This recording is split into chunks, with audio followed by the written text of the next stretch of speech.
Good morning, everyone. It is my pleasure to initiate today the 11th cycle of seminars of this transdisciplinary program with a very special guest, Dr. Wolfgang Glänzel.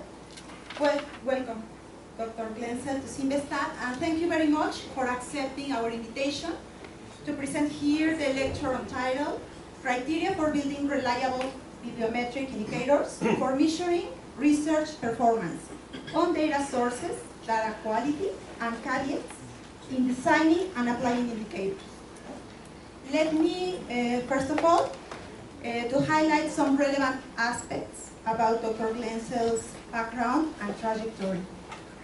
Dr. Glänzel is director of the Center for Research and Development Monitoring and full professor at the Catholic University of Leuven. He is also affiliated to the Department of Science Policy and Scientometrics at the Library of the Hungarian Academy of Sciences in Budapest. He studied mathematics at the Edward Lorenz University in Budapest and holds a doctorate in mathematics also by this university. In addition, Dr. Wolfgang has a PhD in social sciences obtained from Leuven University in the Netherlands in 1997. He worked about 20 years at the Library of the Hungarian Academy of Sciences before he moved to Leuven, Belgium in 2002, where he works and lives at the present. He's also guest professor at several universities in China and the United Kingdom. And his research activities comprise probability theory and mathematical statistics, quantitative science studies, and research policy. In the field of probability theory, he has published on the characterization of probability distributions, quantitative science studies, and research policy.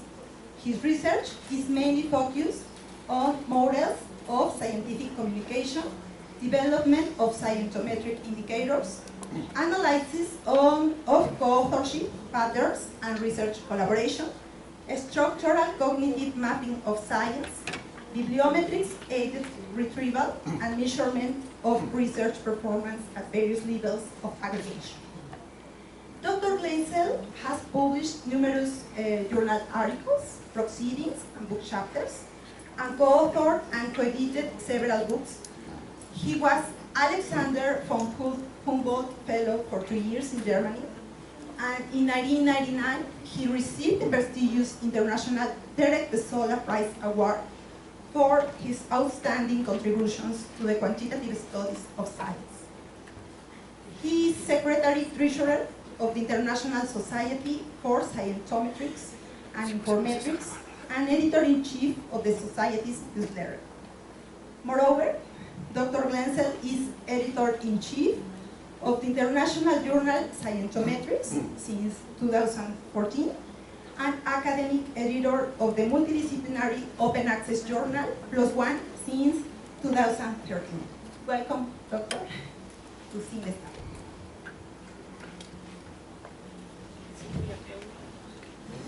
Yes, whatever you want. So, thank you very much for this introduction, and also thank you very much for inviting me and giving me the opportunity to deliver this talk here today.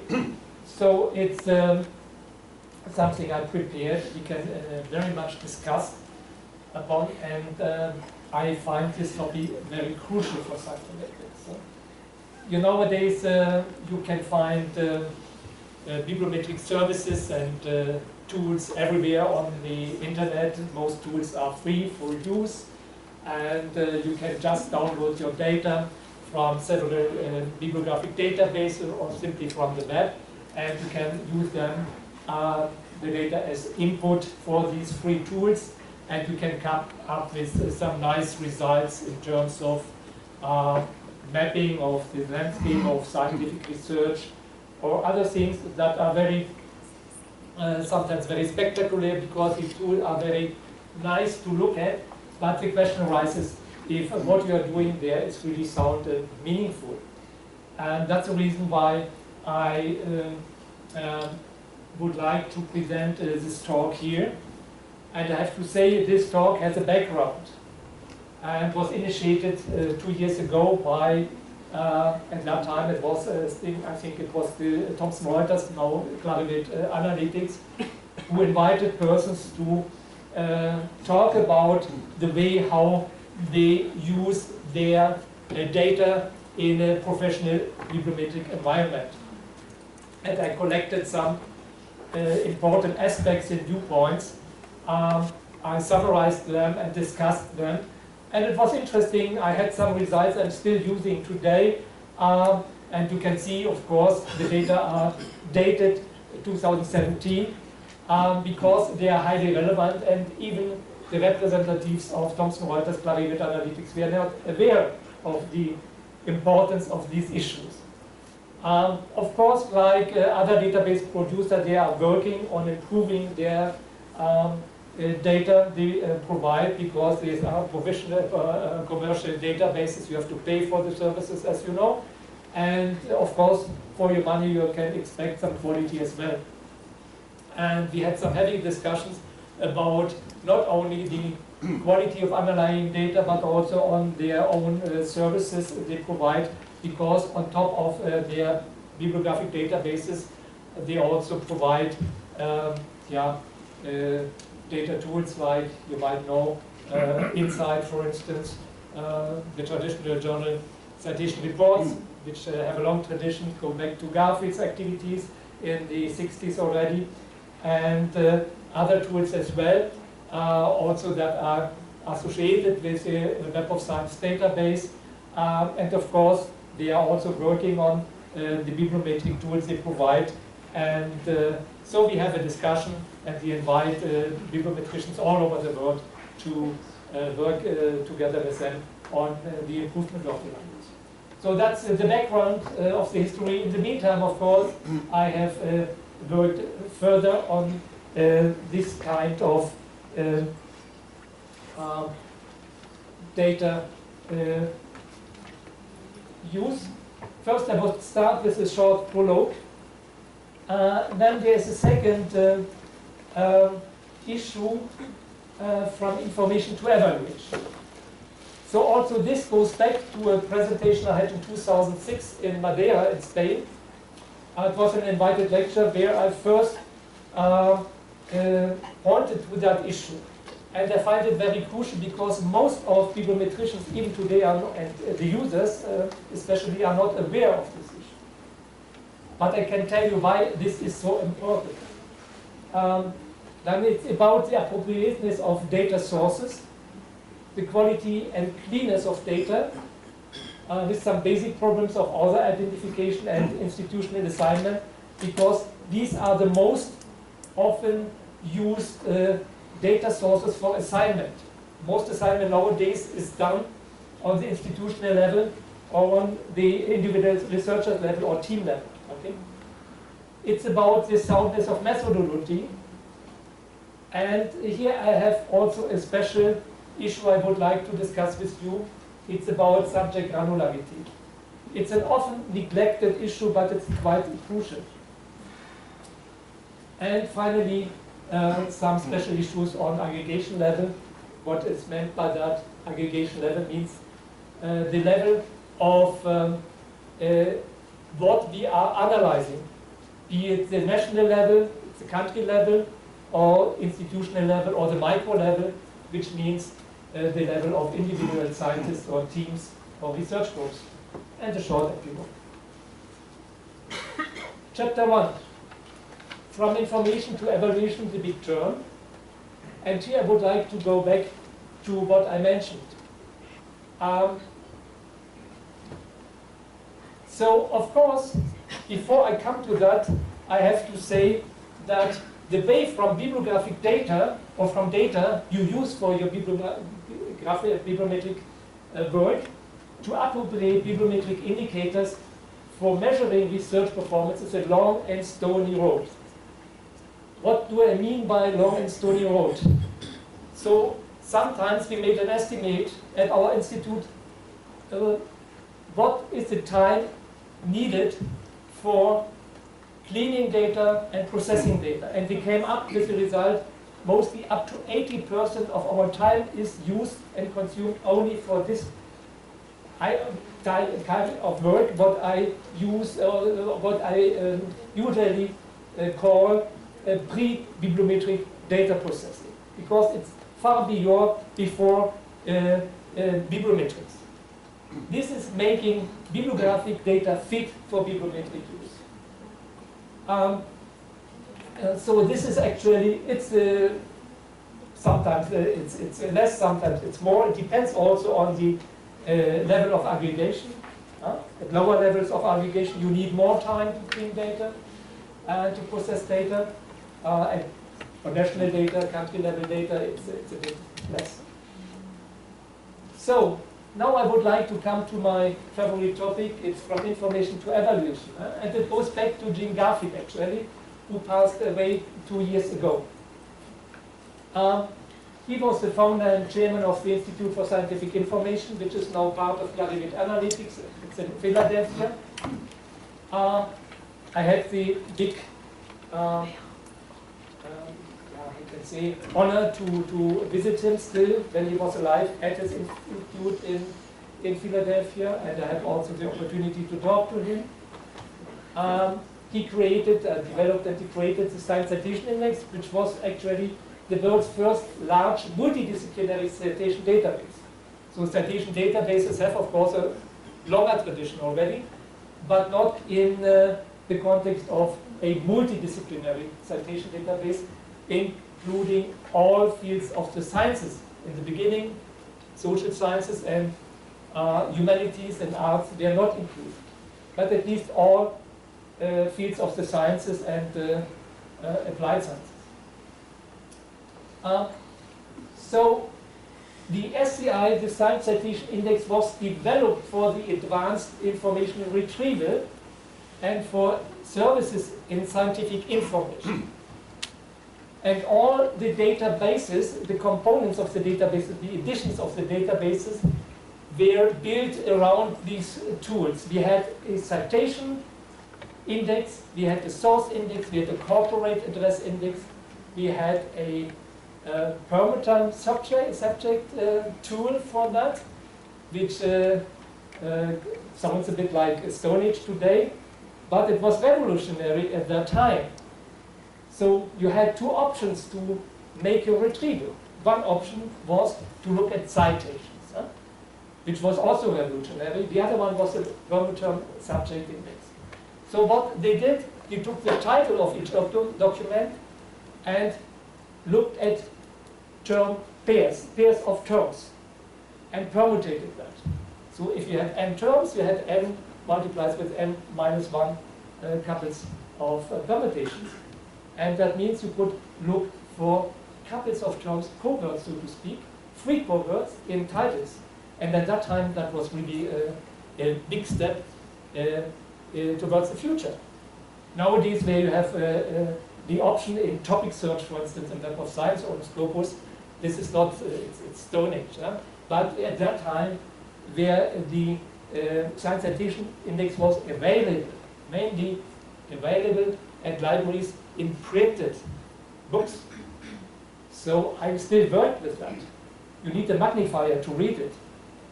There are a lot of limitations because everything was processed on a mainframe computer, everything was in capital letters. So even other names, we will see it, there was no option for a hyphen, for a space, for an apostrophe or something like that. You need for instance, for Spanish names, but also for other names. And everything was limited because you had to limit storage capacity, and that means you had German abbreviations of 11 characters. The same applies to typical abbreviations of institutional names that are still, partially at least, still applied today. So all these things that you find in the Web of Science database has its roots in this database. It's important to understand these things. But what was the objective? The objective was to offer a database for the retrieval of scientific information and to provide information services. And I will come to some issues. I will give also an example of one of the typical services based on the Web of Science and already applying elementary bibliometric indicators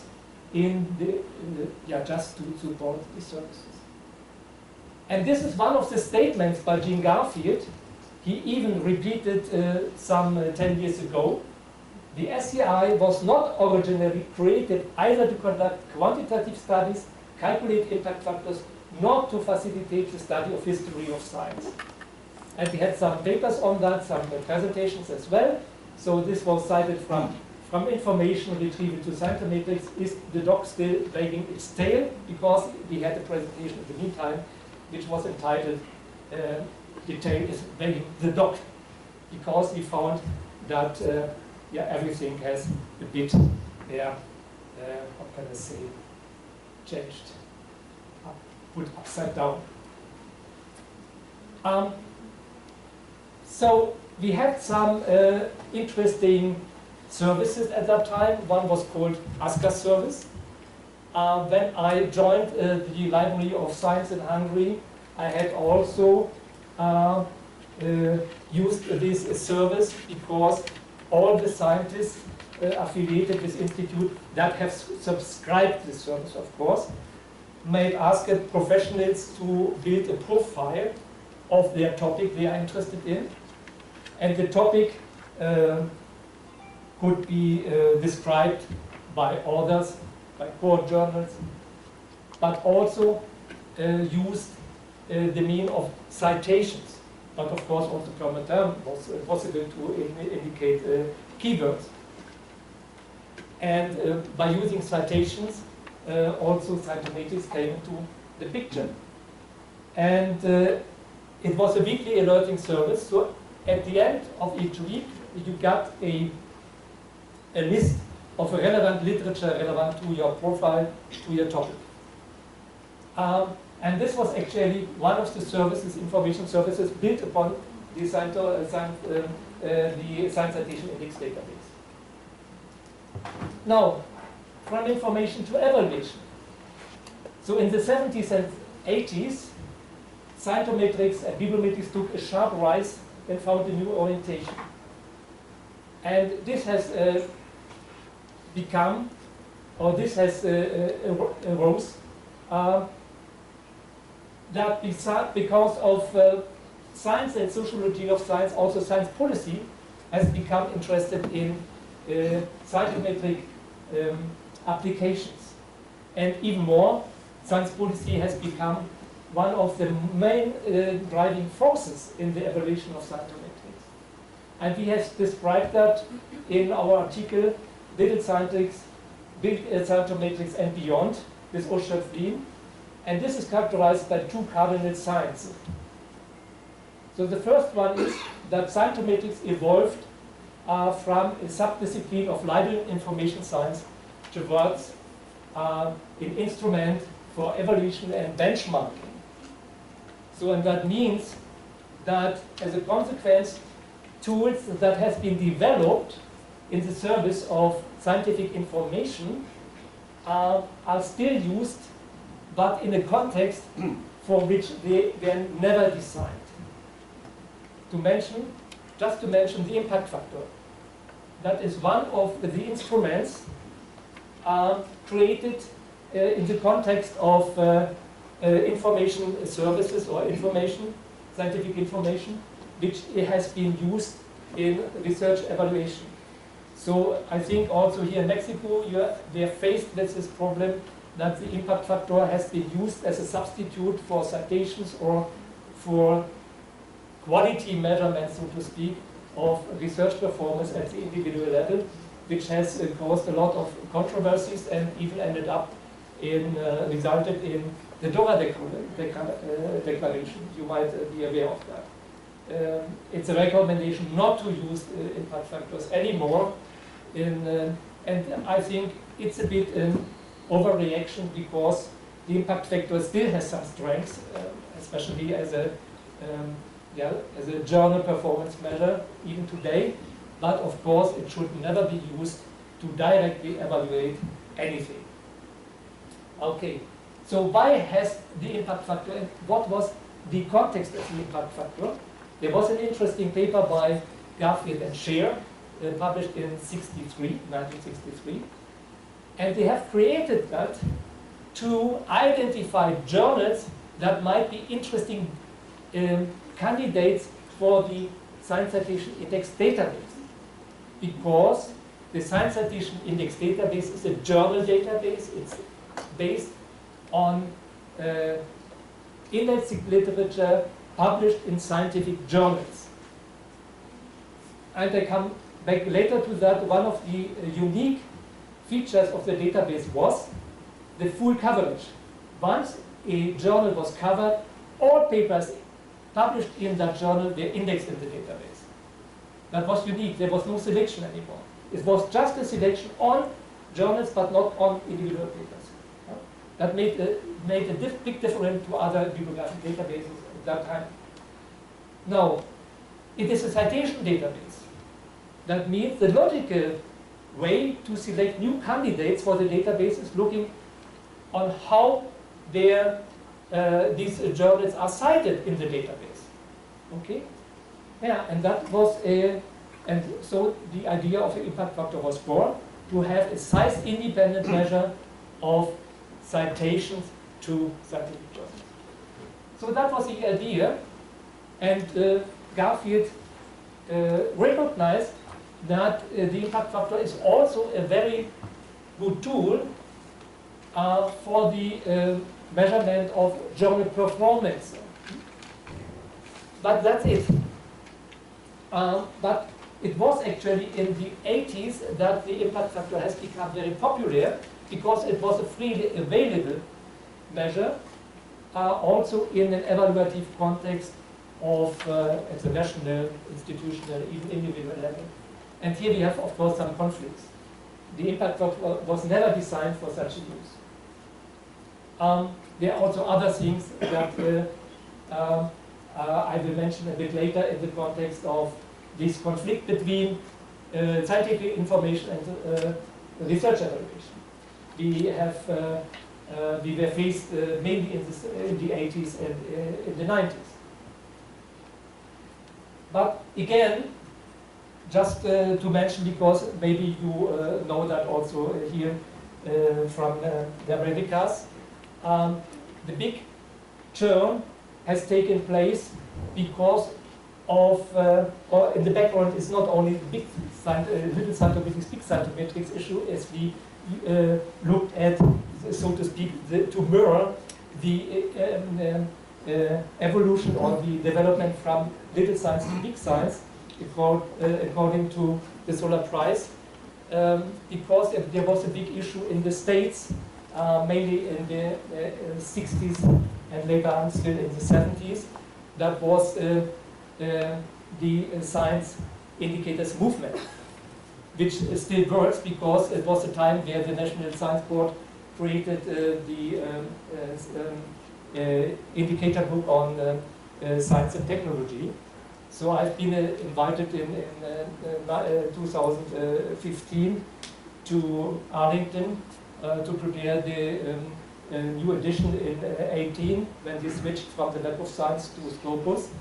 And so the background was simply that the taxpayer in the US wanted to know what happens with all the money that went on scientific research. But we have to understand the situation at that time, beginning with World War II, the Manhattan Project, and later on the Cold War, the race for the moon, which has, now it's exactly 20 years ago, 50 years ago, sorry, that it was driven by strategic considerations. So actually, money was not an issue. It was just guided by this kind of strategic consideration, and that consumed a lot of money. So the population wanted to know what is done with all the money, what is done with in research, and that was the science indicator movement was kind of reaction. How to measure science, how to measure investment in science, how to measure research output, and to have a look at that.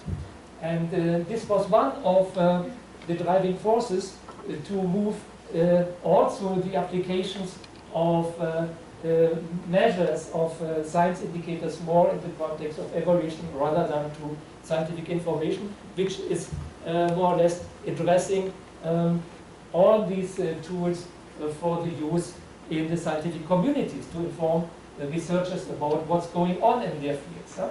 So this has to be understood to learn why we have such a dramatic change in bibliometrics in that time. Also, due to the dynamics in evaluation, and also it has to do with the electronic, with the development of IT technologies, that we have we moved away from the printed version of the Science Citation Index. In addition, of course, there was also a tape version, but everything was limited by storage use. For instance, if I tell you that the annual cumulations of the Science Citation database consisted of nearly 30 tapes for the citation index, 6 to 8 tapes for the source or corporate index, and so on. So it was quite a lot of work to do so. It was expensive. We had to use a mainframe computer. We had to pay for the computer time. So mainly we worked at night. So when I was a young scientist, so I spent a lot of nights, my wife can tell you, at the mainframe computer just to be able to use the computer at a reduced fee for night jobs. And it was also a bit risky because the operators fall asleep, and when they missed to change a tape in time, the job was cancelled and you had to run it anew. And I had a lot to explain at my institute why I had to run the job twice.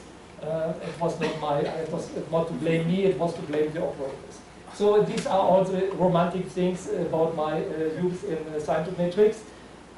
But we have to understand at that time we are limited to certain options, for instance, mainly to look at the macro level, that means at the country level. It was also a bit in line with what we learned from the States with the science indicator movement.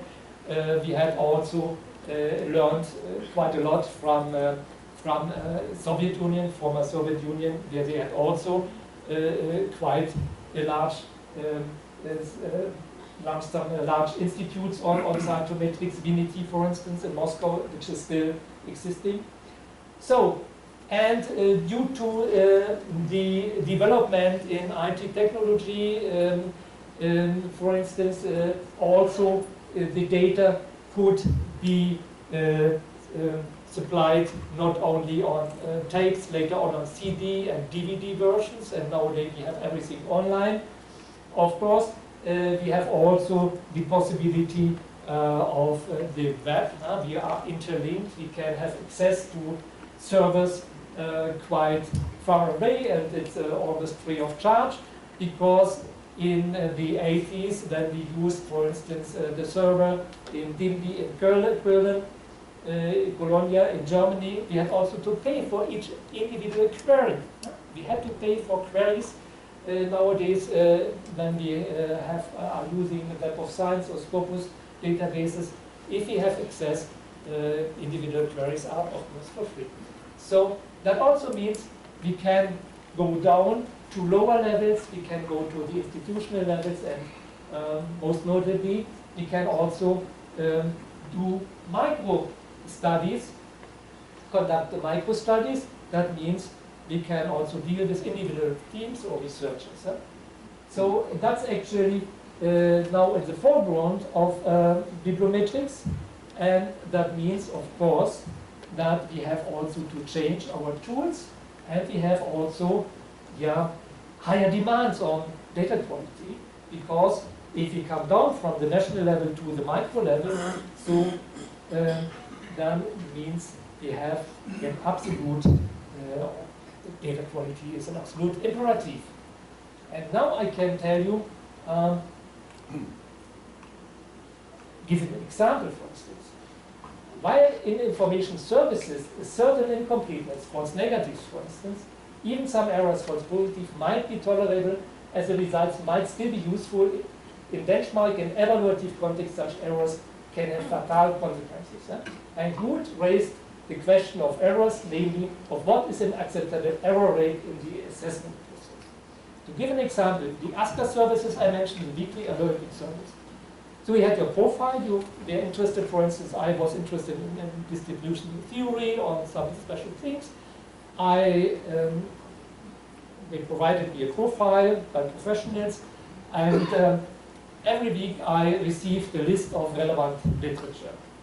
So just to give an example, maybe I received a list of 100 items, and I could find that 90 items are correct, perfect fits, and 10 items are out of scope. So what? The 90 are very useful to me to find relevant literature, and I'm an expert, I can just discard these 10 false positives. And there might be quite a lot of false negatives not appearing on the list, but fine, I have my 90 items and that's okay. But now imagine you use the same list for promotion of individual scientists or to distribute money for funding with 10% false positives and a lot of false negatives. Maybe highly cited papers are missing that. So that's a nightmare. So we had discussed this issue at length with colleagues from CWTS in Leuven and with others where such cases occurred and how to avoid such cases, because the concerned or the authors concerned, they are very aggressive at that if they find that their evaluation is not correct. So that means the step from scientific information to support scientists by providing information on their field, on their colleague, whatsoever, has a lower demand on quality than research evaluation, where you have, at least at that level, to achieve almost 100% correctness. So, and this has become an important sub-topic of Scientometrics, how to guarantee, how to assure quality of data. But first we start with the appropriateness of data sources. So basic demands on bibliographic databases for possibly bibliometric use include the following. Indicators can only be as good as the underlying data source allows. So if the database is not fit for bibliometric use, then the best methodology cannot help. I will give some examples for issues that are absolutely inevitable for bibliometric use. The database must mainly provide a basis for global comparison and benchmarking exercises. And this is also an issue nowadays because in many countries in Europe, regional and national databases are built. Also, we in Flanders have now a regional database called VABB. It's a Flemish database on social sciences and humanities. The reason why the government asked us to build is that the coverage of the Web of Science database in the social sciences and humanities is not very good, maybe even poor in some topics and fields. The problem is, of course, we can collect publications, scientific publication and documents from the universities in Flanders, also from research institutions. That's fine. But, of course, it will never allow in international benchmarking. There are no citations to these publications. And it's also, it's a regional database, and the main advantage of the database that is that we can use the database for the measurement of research output. And here we have another issue in the use of databases, bibliographic databases in bibliometrics is on one hand using the database for the output measurement, and the second one is using the database for research evaluation. These are two different issues. Research output measurement does not require a very fine granularity. For instance, we are using that for the allocation of funding to universities. And that means if we can identify the actors at that level, we measure their output and money is allocated to the same actors, so to speak, this granularity is fine. But for research assessment, you need a finer one. It's not only on actors, faculties, for instance, at universities, and that one you need a cognitive based granularity on topics, research fields, subfields, and so on. I will give examples. Now, what are the requirements? So for bibliographic databases, we need a subject coverage, which is should include applied sciences, SSHs, social sciences, humanities, of course. You need a source coverage, full versus selective coverage. That means it should really cover the complete fields, like in the SCI, all journals that are covered. Also index all the papers, as I mentioned. That's the availability of necessary information like co-authors. If you go back 50 years ago, for instance, all the bibliographic databases, or even later in the 80s, I worked with databases, specialized databases. So very often only one author of each article was provided, and not all addresses, only the address of the corresponding author. It was sufficient for the use in the framework of information retrieval because the user was interested in getting access to the documents, and what the user needed was the name of the corresponding author and her address in order to ask a reprint, for instance. That was sufficient. But for bibliometrics, it's not sufficient because you cannot conduct any analysis of authorship, of collaboration. And also at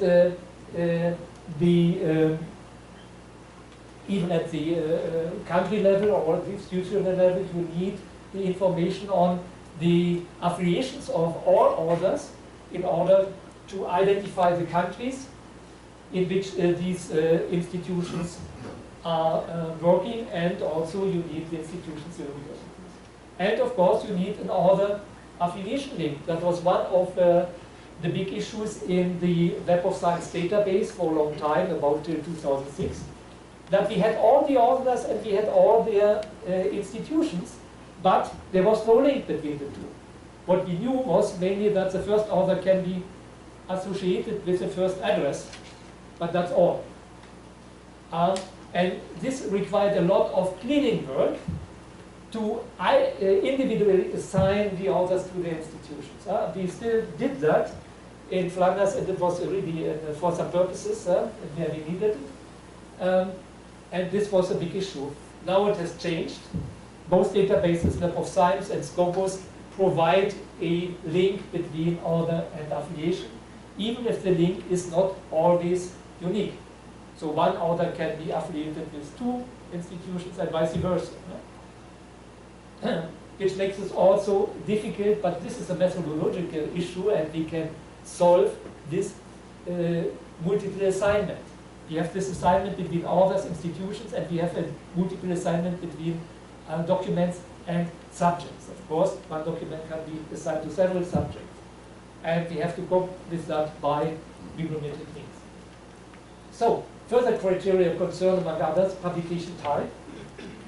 Publication type means journal publication, book publication, for instance, proceedings, like that.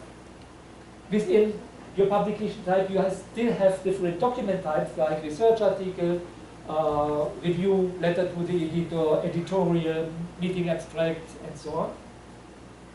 You need some selection criteria on books, journals, proceedings, so what you use for your analysis. For instance, in the so-called hard sciences, you might mainly rely on journal articles. In computer science, you will need proceedings. They are very important there.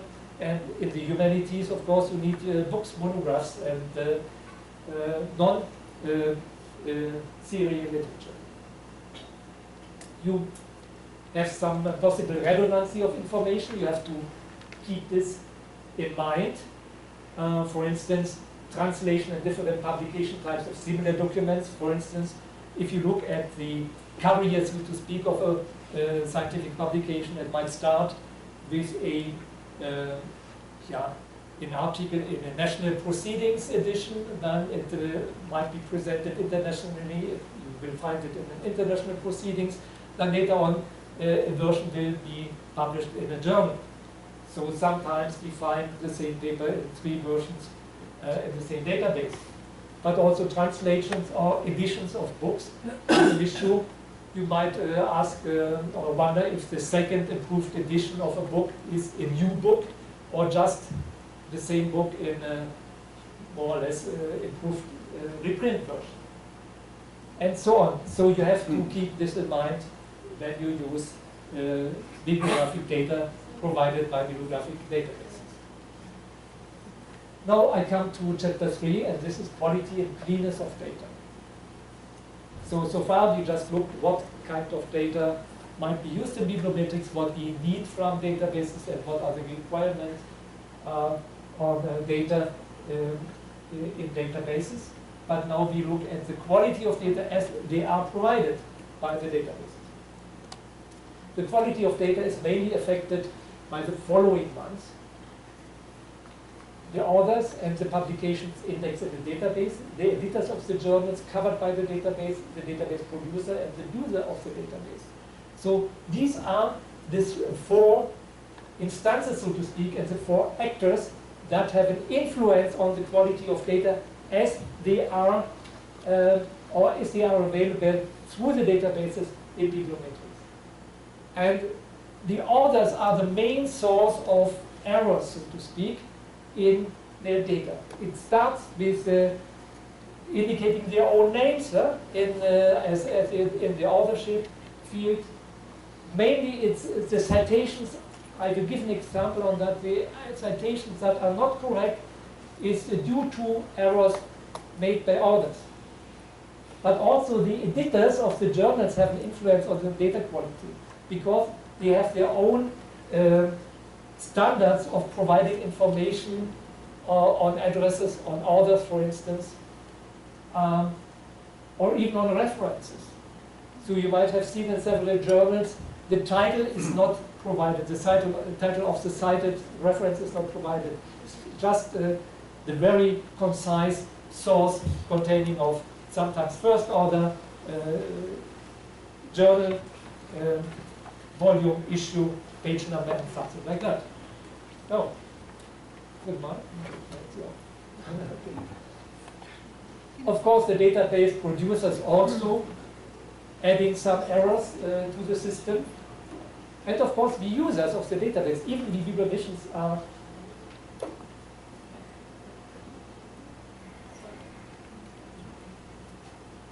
responsible for quite a lot of errors.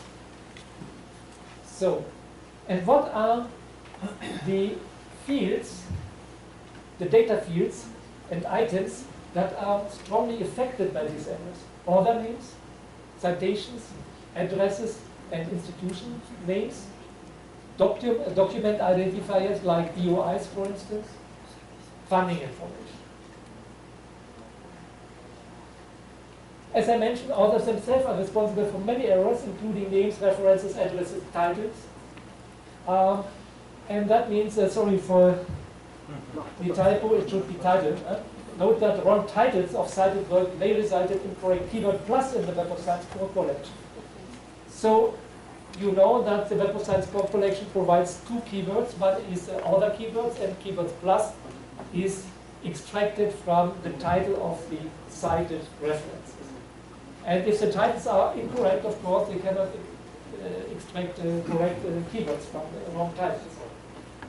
So this has also, again, an effect on non-citation searches or queries you make in the database if you just look at topic search or keyword class.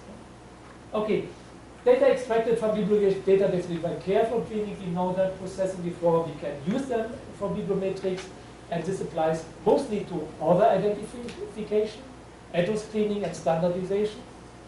So it's not only cleaning addresses, we have also to standardize because you find many spelling variants of institutional addresses. I will give an example for that soon. Institute identification and assignment, that's also an issue. It's different from the previous one because you might have structural changes.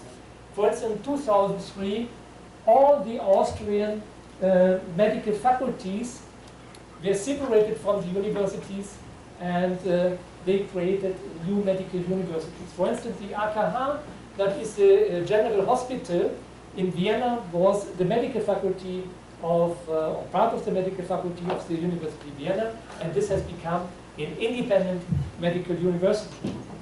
So, in some countries, in many countries, usually the university, the hospital, is part of the university. In some countries, not. For instance, in some Scandinavian countries, they are always independent institutions. You have also to, we had structural changes in Estonia, structural changes in Ireland in the 90s, and also in Portugal. And we had to cope with that. And the biggest nightmare to me was the reunification of Germany in 1989 and 1990, where we had to resolve all the problems for Berlin, with West Berlin and East Berlin, and it was a huge amount of time we had spent on that, but I learned that this was not the only nightmare. The other nightmare I was faced with is in Belgium, where we have two universities with the same name in Leuven and two in Brussels. One is the Francophone in Brussels and one is the Flemish one, but sometimes both names, which are identical, are translated into English, but the Free University of Brussels then. And in Leuven we have the KU Leuven, Katholische Universität Leuven, and Université Catholique Louvain is in the south. They are located in two different cities, but the two in Brussels are in the same cities, and the institutions are sometimes in the same street, even in the same building. So that makes it a bit difficult and requires quite some sophistication to identify them. And finally, document identification is very important if you would like to combine or to link two databases with each other. Or for instance, which is now a new challenge to bibliometrics is altmetrics. Looking at the broader impact of scientific research outside the scholarly one, outside the scholarly communities, and then we have to look at social media attention, for instance, or downloads, or we look at at mention or capture according to altmetrics or plumics, and then we have to use the DOIs or PubMed IDs to identify these documents on the web, and this is also has become an important issue quite recently. So typical errors caused by authors are various types of misspellings, of course, incomplete information, erroneous data. And it's interesting, one should expect that authors know their own work. They are the experts of their own work, but you should not expect that, because authors themselves are making the biggest mistakes in providing information on their own work. So this has to do, it starts with CVs. For instance, authors add a new publication to their CVs when they submit the paper. But till this paper appears, is published, it is undergoing a lot of changes. Sometimes even the number of co-authors change. Some One of co-authors might be removed, another one added. Also, the order of co-authors will change, the title might change. Very often, I have it in my own journal, that reviewers suggest to change or suggest changing the title because it's not very characteristic and it's not in line with the paper actually. And of course, the publication year will change because sometimes it takes up to 2 years and longer till the paper will be published. And it's not always changed in the CV. And they use this information very often in writing their papers, and it's not updated, and so it comes to these sometimes fatal errors and misidentification of citations. Incomplete information, that's very typical also. Data need therefore careful cleaning, and many errors can practically not be corrected on the large scale. So you cannot do that for the complete database. At local data, you can do quite a lot. You can contact authors, you can contact the institutions where they live. You have the institutional repositories you can consult for that, and so on. So it does very much helps, but you cannot do that for the complete data set. And just to mention an example, it begins with author names where you have transliteration. Just have a look at Chinese author names. For instance, Chinese author names are not unique even in China if you have a look at the Chinese characters, but a lot of different characters have the same transliterations. So, for instance, Li and Wang very often have different characters and different meaning, but in English transliteration they are the same. So if you look at Web of Science data, for instance, at Insight, for instance, if you look at the most productive authors in the world, Chinese with a lot of data, and if you look at A-Miner, I do not know, do you know that it's a Chinese tool, A-Miner? It was ArtMiner before. Then you have a look at the most prolific authors, and they even provide their website, and you go to the website, you see a big discrepancy between the data provided by A-Miner and the data provided by the author. Because sometimes even if you see that somebody has more than 8,000 publications within a couple of years, how can that be? So it's a bit strange and unrealistic and remote from reality. So it's sure that something is incorrect there. At lower aggregation levels, you can do it partially, you can collaborate with others and with the institutions in order to correct data. On the large scale, of course, you can use semi-automated processes, but you always have some uncertainty left after your procedures because you will never be able, and if somebody tells you, oh, we are able to identify 100% of, disaggregate 100% of author names, don't believe it, it is impossible. It is simply impossible. So, and this is, I mentioned that's 2 years ago from the first presentation for Clarivate. It's an example from own work because I really could check everything on the database. It's actually the big special issue in Scientometrics published in 1989. It's volume 16. It was a compilation of journal indicators. It was a bit of competition to the GCR, we have to say. We had also some problems with ISI at that time because of that publication. Okay, but this is the green one is the correct citation. Huh? And it amounts to 85%. That means 15% is incorrect. It's quite a lot.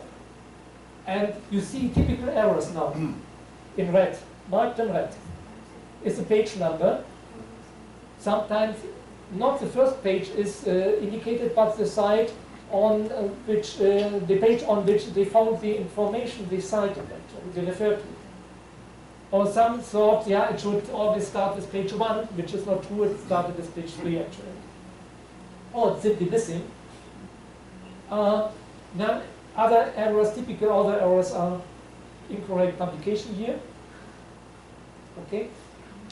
And also, yeah, misspelled author name. And yeah, one thought, of course, Tibor Braun was the director of the institute. Once he is a director, he should also be the first author. So that was simply assumption. Okay. And now, if it is a journal paper. So for journal papers, it's quite okay. But if it comes to authored or even to edited books, so then it's really a nightmare. So that's actually the handbook we have edited in 2004. The first editor was Henk Muth. And you see already the spelling, the name is HF and not HE. And sometimes the initials are missing, for instance. So sometimes you see that you have different book titles indicated. This is the wrong one here. The chapter is sometimes incorrect. Publication here the same. And of course, if we go further, we see that was a handbook as such. And now I'm just back. That was a handbook as such. And now I look at my chapter in the handbook. And then we see author name is incorrect, initial is incorrect. Here, yeah, it's also incorrect. Oh, mainly the author name is incorrect, and the same issues as before. And it's also so that chapters by others were assigned to me.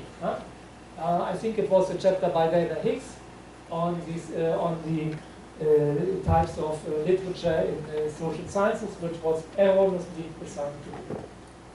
So, some basic problems of author identification in bibliographic databases are related to their names. And that was for citations. Now we come to author names. It's the synonyms. That means, yeah, you have both. I come to homonyms after that. So first I start with synonyms. Synonyms means that one author has different names. Why can that be? First, by spelling variants. What we have umlauts in German. In my name, this A with two dots on the name is an umlaut. We have the same with U. Müller is a typical German name, a very frequent one. You might remember it was around Trump, the Muller, which is actually a German name, is a transliteration into English. That means the dots are simply left. So my name is an A, but there's another translation like AE. And it's very interesting when we came to Mexico the day before yesterday. My wife has a transliteration with AE. My translation was just A. Sometimes we have problems at the airport with the translation the C is not in line with the passport. Okay. And in UK, they refused me from entering the country, but I had to convince them that I'm the right person. So it might happen, and here it's not so fatal, but it's still a problem. Name particles and double names. Name particles means something like in Dutch like van, in German van, or de, something like that in Italian or Spanish. Misprints, of course, initials. I mentioned that already. Name changes, which happens through marriage, for instance. Or somebody, it's also by religion. So, or by naturalization, or I don't know how it's called in English like that. I have a case of a colleague of mine who came from Russia, settled in Finland, and has married. So in 1 year she had 3 different family names. The Russian one, the naturalized Finn one, and then the name of the husband. So that's very rare, but it occurs. And you have also different database standards. That means has also to do with the change of Web of Science has a long tradition, 50 years already, so the standards have changed in the meantime. So, the first one, the umlaut, I have used my name. You see these 3 versions. Transliteration is a one, actually. So, you have Naampartikels, is Wandebroek. It's also just Broek, Wande, or Broek, yeah. It's I is the initial IV, where they have interpreted the component here, the one, as a part of an initial. It's not a given name. Or you have simply Wandebroek as one name together. Initials, of course, Wiemans André, Wiemans ADV, or Wiemans A. Initials are very useful in order identification, but sometimes you see they are handled in a different way by the authors themselves sometimes. And even Hank Mood, I think his complete, he has 3 initials, Hank, F, Mood, H, F, M, but he is often only using 2 of them, or sometimes only 1. Database, Ton van Raan, you all know Ton van Raan, he was the first director of CWTS, and he has, in the beginning, it was in capital letters without any spaces, hyphens, and so on. Then it changed after 94, I think, when they switched to capital letters and to small letters. And later on, they also included hyphens, apostrophes, and spaces. And now it appears correctly since 97, I think, or 98. And now we come to your homonyms. That means that different authors have the same name. J. Smith is a typical case from English literature, but you have a lot of Chinese homonyms, of course. Some are artificial, as I told you, due to transliteration. You have also incomplete records, incomplete double names or first names, initials. Here we suffer from Spanish names. You have sometimes double, triple names in Spain, but some authors are using the names at random, I have to say. Sometimes only 2 of them or 1 of them is used. And that is also, the same applies to initials. You have also missing links with affiliation, which is an issue because otherwise you can have a look at the name and link the name to an institution or a team, and then you can identify the name, but sometimes if you don't have any link, it's very difficult. Missing incomplete or incorrect corporate address, you have ambiguous or changing email addresses. Sometimes the email address is useful, but you have a mobility of authors.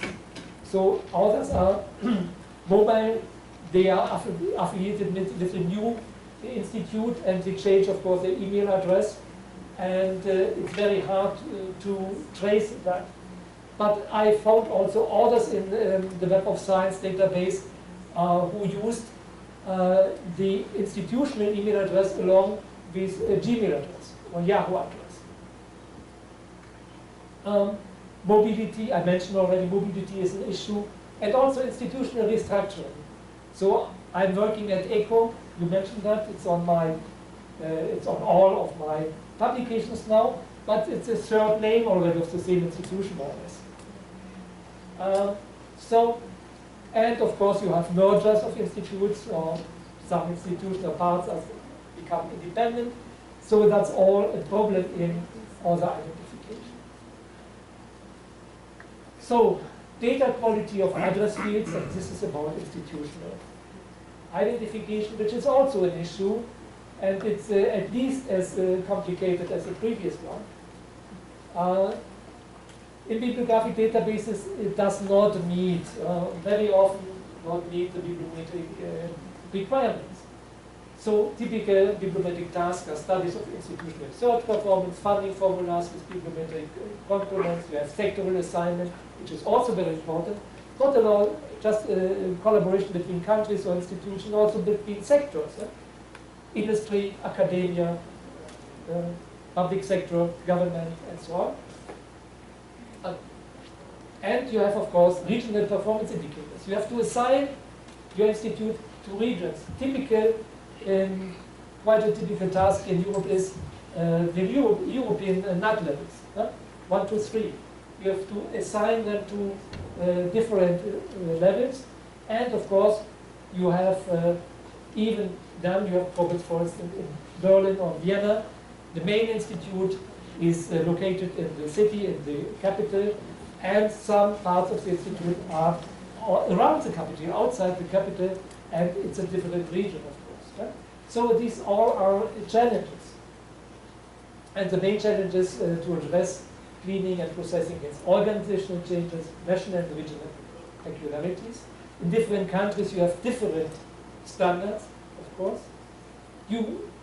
institutional information provided in the database is often incomplete.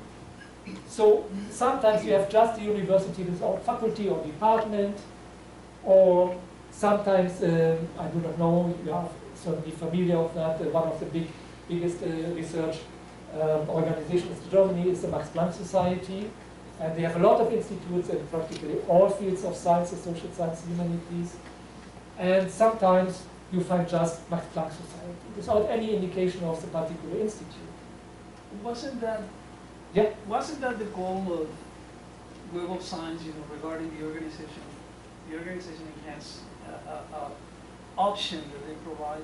Yeah. Wasn't that the idea that they would look for all the variant names? No, they don't. On the contrary, they aggregate it up. So you have Max Planck Society instead of the particular institute. And in the US, we had a long project together with, for the US. We worked 1 year on identifying all the, or cleaning up all the university addresses in the US at campus level. Yeah?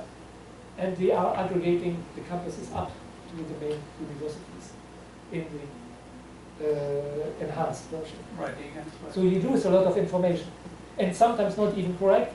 If I look, for instance, in the enhanced version at the two universities, Louven and Leuven, I see that the assignment is not correct. So some of the publications of UCL is assigned to us and vice versa. So you should take it with a pinch of salt if you use this information. Just look at the address field and clean it up yourself. It's better. Huh? I would say it's more reliable to do the job. So, and this is why they aggregate to umbrella organizations, and it's error-prone. So this is according to our experience. It helps you a lot. It helps you a lot to, I would say, the information provided by Web of Science is not a bibliographic, it's not a bibliometric tool, it's a bibliographic database. The information helps you very much to have a first idea, to get a notion of these things, but then you have to use your own cleaning tools to have the correct data. But to have an orientation about the order of magnitude, for instance, it's very useful. You see how many publications an organization might have in 1 year in one field and so on.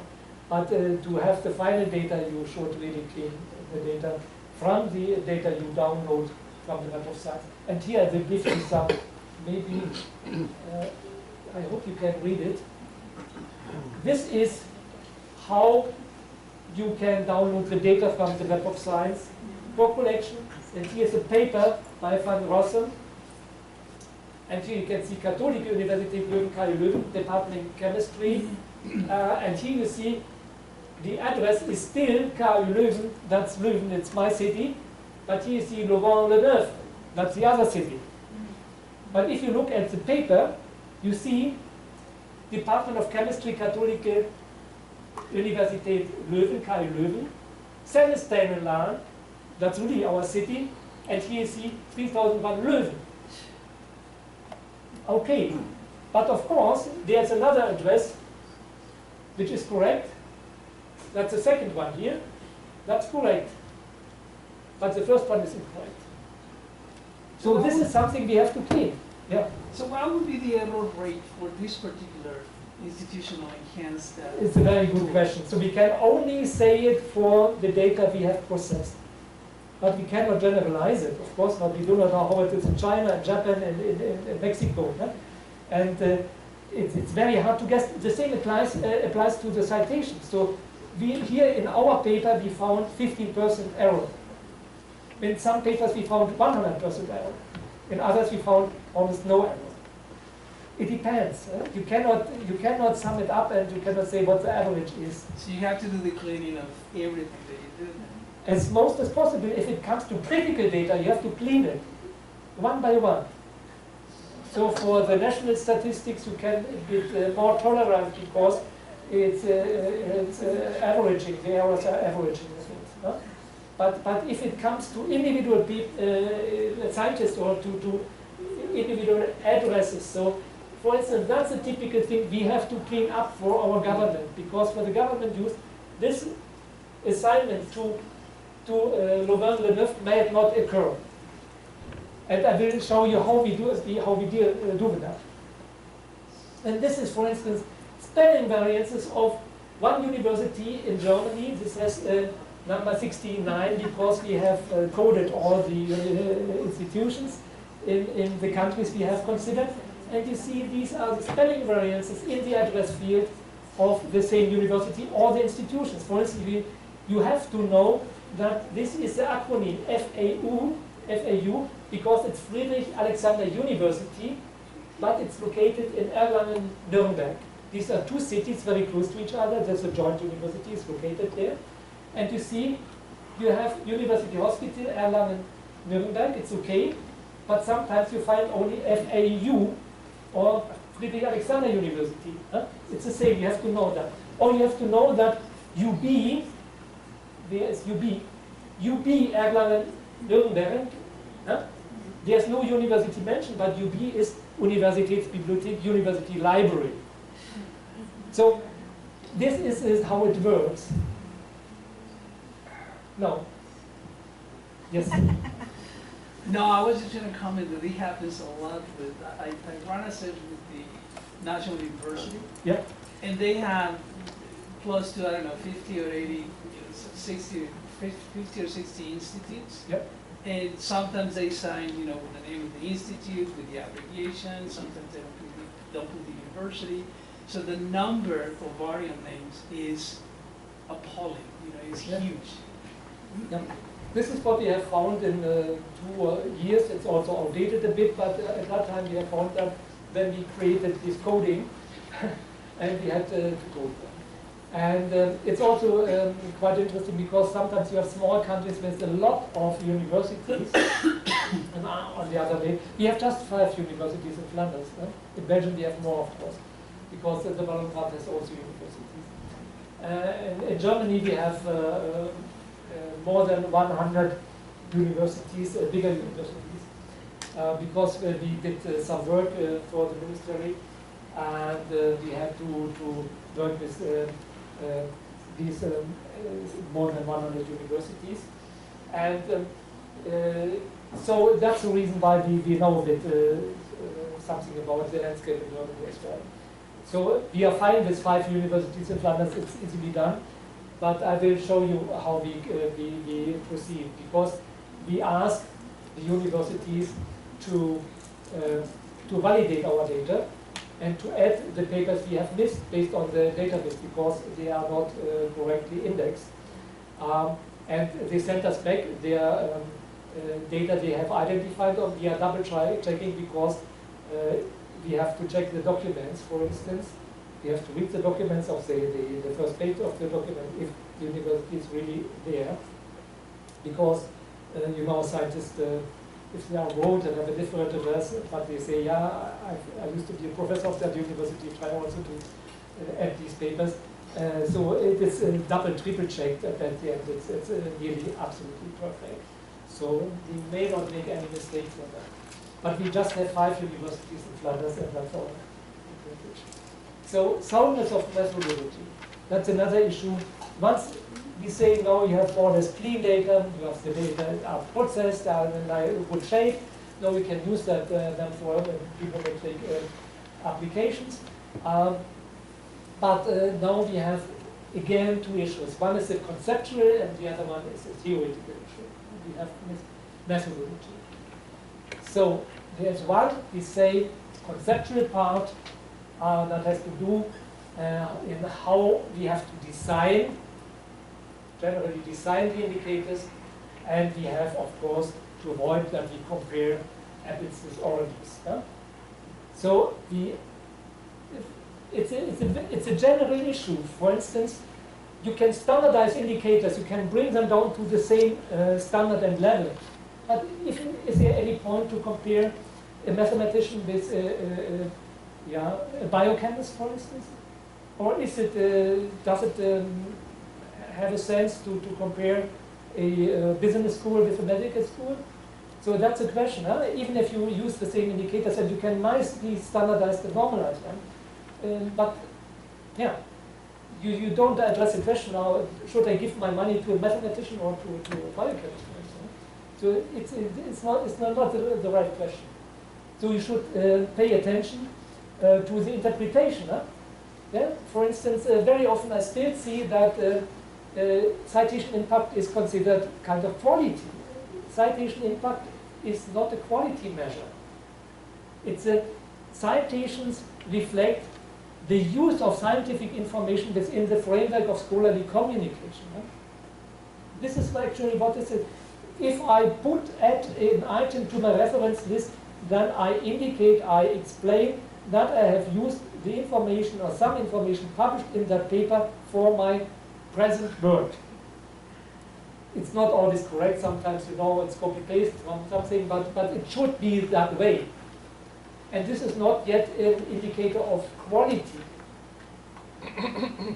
Of course, there are some papers that have shown that there is a strong correlation between other quality indicators and citation impact. But so we should always keep in mind when we interpret our results, and if we provide our studies to the government, for instance, or to the research management at your university, we should always explain what the meaning of our indicators should be. Avoid arbitrariness in designing measures by avoiding theoretical foundation and empirical evidence. No, not by avoiding, this is a mistake, sorry. Please remove it. So you need a proper theoretical foundation and empirical evidence when you design your measures, and you should avoid arbitrarity. What is meant by arbitrarity? So very often I see that researchers design, or bibliometricians design kind of composite indicators. If you look at all the arithmetic indicators, the donuts, for instance, it's a typical composite indicator. Or look at the Shanghai ranking. It's it's based on a composite indicator. And what does it mean? So sometimes they put things together that are of completely different quality. I mean quality like, for instance, patents and publications. So a patent and publication is a completely different quality, I would say. And just bringing them together in one indicator might be dangerous, especially if you give a certain weight to one of the components. Also, you might have problems, maybe I'll come to that a bit later, that the components of composite indicators are not independent. So for instance, you can combine publication citations, but then if you still add publications in Nature and Science, they are also covered by publications already. Or you might have other components that are independent of the other components, and then if you give a weight to them, you don't have it under control anymore. So if you change the weight, you cannot even calculate or estimate what will change, what will be the effect of the new indicator after all. So this is really a problem. You don't have a control if you combine not independent components into one indicator and you use different weights for them, which is highly arbitrary, because it might occur that the change of weights might even change the position in the ranking. So, and there's something I always like to cite. It's a nice article by Abram Buchstein, published in 1997. It's one paper of a series of 3 papers, but he noted 3 out of other dimensions to measurement that are challenging quantitative approaches. One is randomness. We can still cope with that. We can use, I'm a mathematician, that's my field, mathematical methods, and you can give some error rate to that, or some confidence interval whatsoever, or a tolerance interval. Fuzziness. It's really a big problem, because everything is fuzzy in social sciences. Also assignments are fuzzy. So if you look at the assignment to field, for instance, to subject fields already, it's based on journals in Web of Science and Scopus. It's not an article-based assignment. It's a multiple assignment. It's really fuzzy. So what you get is it really, strictly speaking, correct, because you have the big multidisciplinary journals like PNAS US, PLOS ONE, Nature Science, for instance. You have the general journals in chemistry, JACS and Angewandte Chemie International Edition, for instance, or in physics and biology. And there no assignment is possible. You have a lot of fuzziness in social sciences, not only in that, in other social sciences as well. There you cannot really say that is exactly meeting that is correctly assigned to that. And you have ambiguity. Ambiguity means we are using a lot of methods and indicators adapted from other fields where these are already subject to fuzziness. And we are just, even within the same field, impact factor, it comes from a tool for identification of journals and for scientific information, and we are just using it in the context of evaluation. And how far is that correct? And here we have always to say, of course, we would not, should not damn these attempts to adopt things or to translate these things into a different context. I mean, impact factor is still useful, H-index is still useful. Also, I say never rank anybody according to H-index. Never take any decision on H-index. I come to that later again. But you can still use these indicators in a proper context. On the methodology part, indicators designers should avoid over-sophisticated. That's composite indicator, adding more information. That's one of the major problems in bibliometrics I find, not only in this context, also in information retrieval.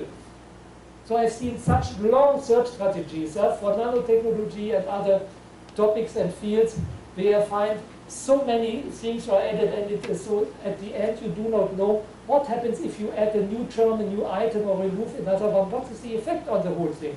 And the same with indicators. If you add another component which might not be independent of all the rest you have already added, so what is the effect of that?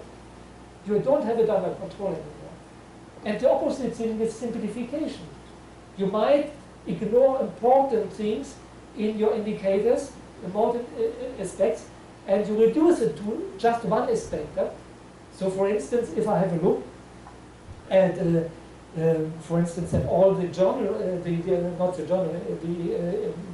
university rankings based, for instance, on citations. Yeah, if I have a look at universities, what is their mission? So they have a lot of missions. The three big missions are: one is education, of course. Still, universities are there to educate people. It's for teaching. Then, of course, you have research, and you have third mission, for instance. You have a lot of missions of universities, and even if you pick out research, then publications, and then citations, that's just one minor piece in the puzzle. And if you reduce it to that, it might be a nightmare. And we come to that later in my last slides, if we come to the profiles at the individual level, where we have a big, just mentioned again, have a look at now I come to that it's better, it's more cloudy. So, and do not forget, bibliometric indicators are statistics, and as such random variables, and they are subject to the rules of mathematical statistics. Okay. This implies indicators have random errors with certain tolerance. Variation of indicator values need not necessarily be significant, find out ranking. Even it starts with journal ranking. Within one subject category, you can rank journals. Thomson Reuters Clarivate Analytics is doing so. But these are mean values, and as such, they do have a random error. That means if you, between two ranks, there might not be a significant deviation or difference. It might be roughly a tie, because if the tolerance level is so large. So that's important. Uncorrelatedness does not necessarily mean independence. Uncorrelated variables are not necessarily independent. That's very important. So if you find uncorrelated, you cannot say oh, I have measured this and that, and these things are needed. It's not correct. Correlatedness does not necessarily imply causality, and that's one of the one of the major issues I always find. I can give you two examples. One example was it's the simplest example. I found an article, I think it was in Nature, that the length of the reference list correlates with the citation impact. Yes, of course, it's so. It's very simple because, on one hand, if you look at different research fields, in the life sciences, for instance, you have longer reference lists and you get more citations. In mathematics, in engineering, you have shorter ones, or in social science, you have shorter ones, and you have less citations. Because the citations come from the reference list. They are given in the reference list. It's very easy as it is. And if you have a look at the review articles within the same field, they have a longer reference list and receive more citations. But that's the reason why it's the mission of it. It's the design of review articles to summarize the knowledge from within a certain topic and to present it to the scientists, and that's the reason why they are cited so frequently. That's okay. But now to draw the conclusion, just add new items to a reference list and you will receive more citations to your individual paper. That's not a conclusion, it's nonsense, of course. But that would be the interpretation in terms of causality. Adding more references will result in more citations. It's not true. And another one, it was very tricky. Actually, it was a fallacious conclusion, actually. I read a paper, it was about citations, author citations and foreign citations by other authors. And the conclusion was, looking at self-author self-citations in an initial period directly after publications has an effect on later citations by others. That means, if you cite yourself more directly after publication of your own article, you will exhibit higher citations by your colleagues. Nonsense. Why is it so? Why is it fallacious? There is a strong correlation between self-citations and foreign citations on one hand, and initial citations in initial phase after publication have an effect on later citations on the other hand. But not shortcut it this way and make a causality of that is wrong. So these are two examples of possible wrong conclusions on causality.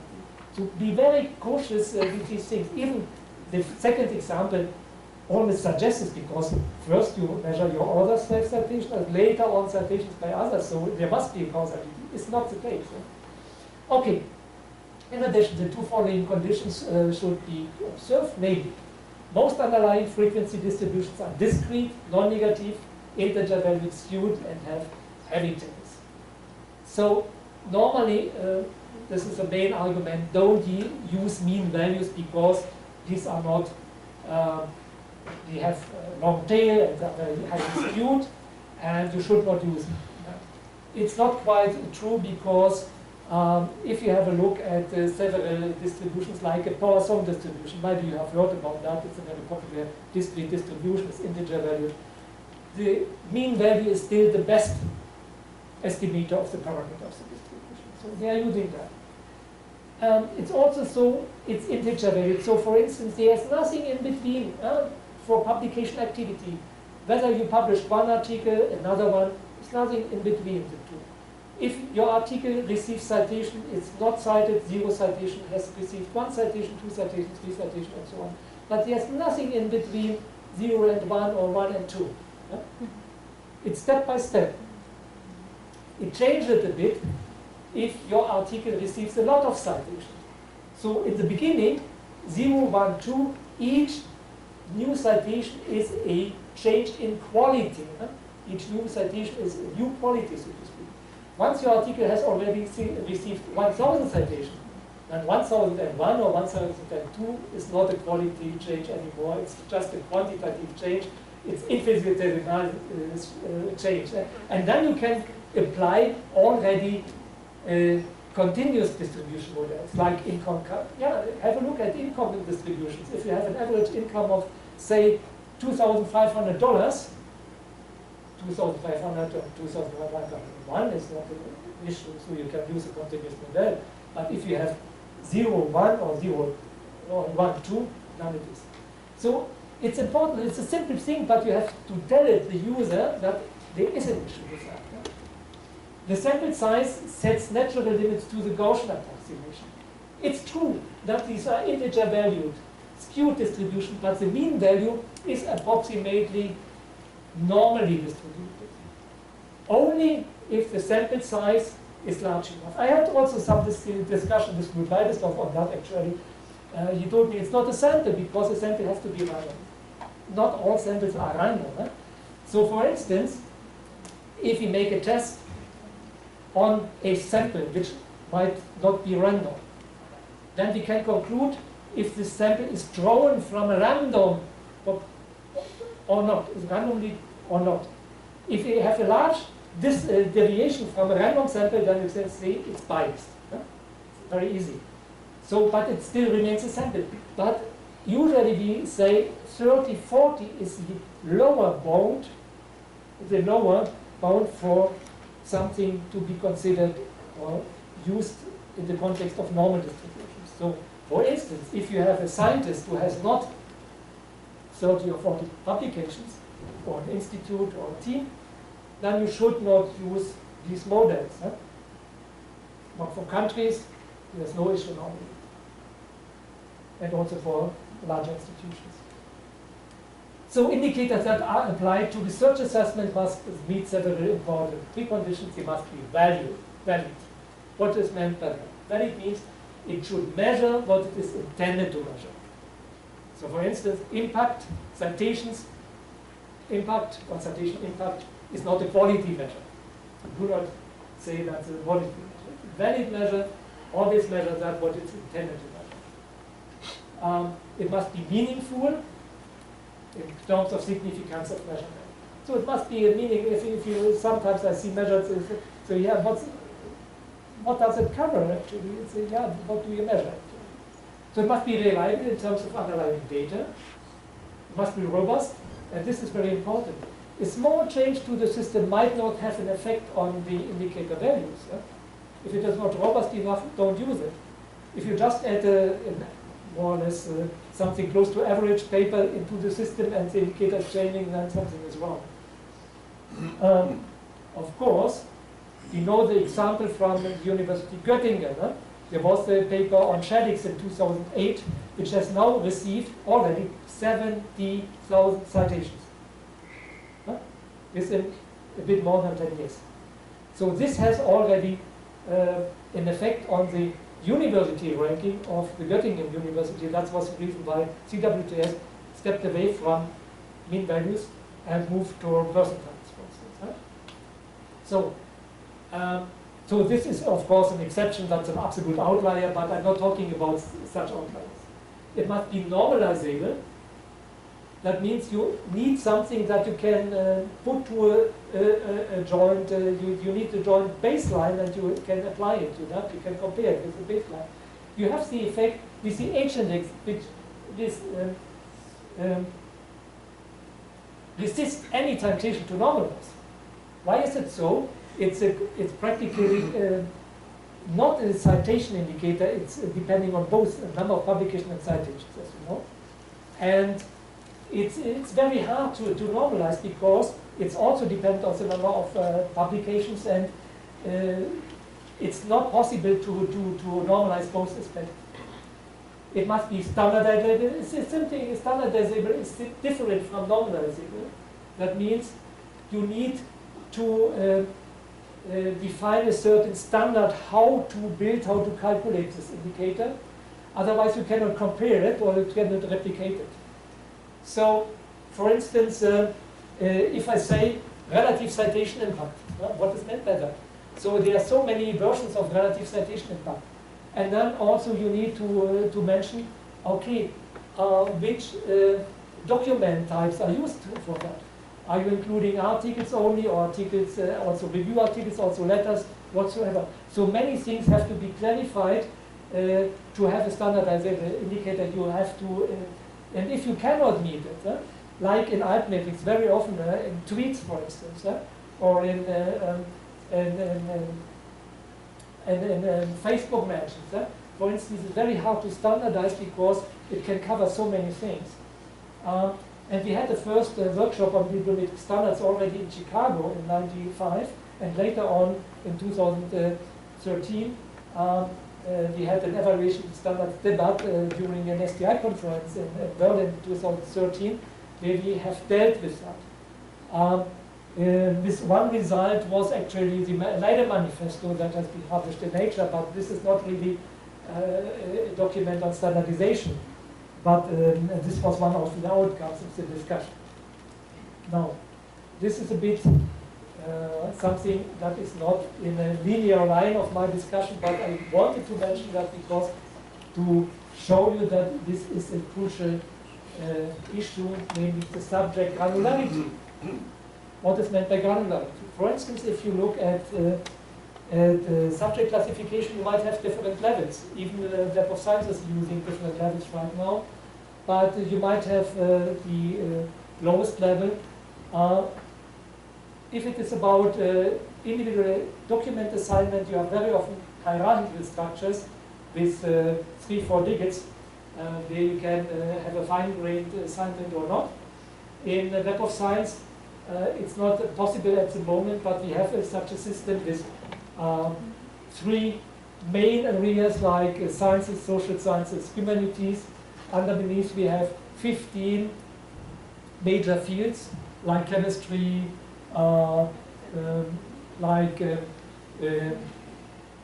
physics, of course, engineering, mathematics, geo and space sciences, internal medicine, non-internal medicine, neuroscience, and so on. Underneath we have subfields, and underneath we have the Web of Science categories. We can use them all, but of course the multiple assignment at the lowest level is much larger than at the highest level. It's clear that each individual data based on their subject assignment can be assigned to more Web of Science categories than to major fields, because the subject categories are mostly in the same field. So Michel Zitt has found in 2005 that over-normalization can underlie level down topics and underrate the role of articles in leading or central topics. So that's a problem with different subject granularity that you use for normalization, for instance, because citation indicators have to be looked at in the context of their baseline in the corresponding topic or field. You can use, for instance, if you have a set of papers in physics, for instance, and you would like to compare to the standard in physics, you might run into trouble because theoretical physics, mathematical physics is more or less the same standard as mathematics, while particles and fields, for instance, has a exhibits higher citation rates because experimental physics is more cited than theoretical physics. So you might have problems with that you have to break down your data into a higher level of granularity. So, but there is no best level for normalization according to Michel Zitt, and it's always you have to decide upon the objective of your study which normalization should be used. And this is an interesting, I think it's 10 years old, but I like it very much. What we have done, we have used normalized mean citation rates, and we have used 3 different levels. Web of Science level, here as a baseline, subject categories, we have used subfields, and we have used major fields. Now, we have done that for nearly 700 European universities and research institutions, and most of them are multidisciplinary, of course. And we looked at the correlation. It's a simple linear regression analysis. And to see if we look at the correlation between Web of Science subject categories and subfields, we have actually about 74 subfields in our system and 15 major fields, as I mentioned. You have very few outliers only. A strong correlation of 0.797 and most notably, the slope is practically 1. And that's very important. I'll come to that back.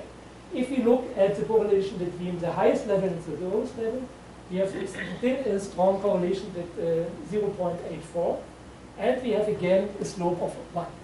Why is the slope important?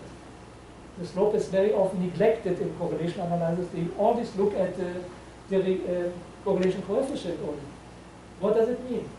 It means that the indicators, independently of the subject granularity, have nearly the same values.